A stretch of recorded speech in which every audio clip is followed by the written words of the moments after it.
So one of the most common things that people want to do when they are getting into nutrition and working on eating better is to not have to track macros. And while I believe that macro tracking is something that we shouldn't be doing forever, I do believe that it's a really great tool for us to utilize to get to that point where we don't need to track anymore.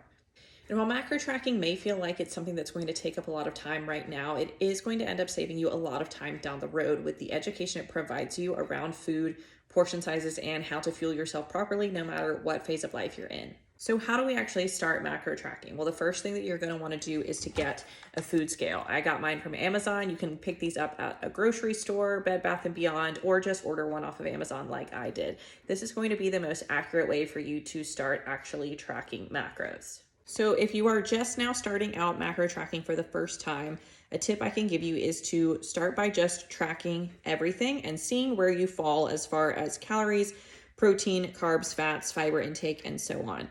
We don't want to eliminate anything as we start tracking. We want to actually see what an accurate picture is of what your day-to-day looks like. I typically recommend people track for at least a week. That way we can see what normal weekdays look like and what normal weekends look like and know actually where you're sitting in terms of caloric intake and macro breakdown.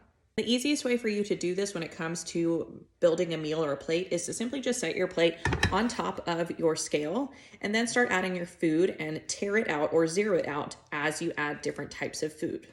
While doing this, you can also pay attention to things like the scale, photos, or measurements. So you can see based on what I'm eating right now, am I gaining weight, am I losing weight, or am I maintaining weight?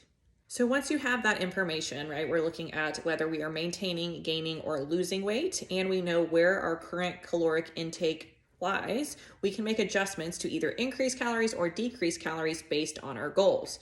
Now, in order to increase or decrease calories, typically we're looking at an increase of carbohydrates mostly, or decrease in carbohydrates mostly, as well as some with fat.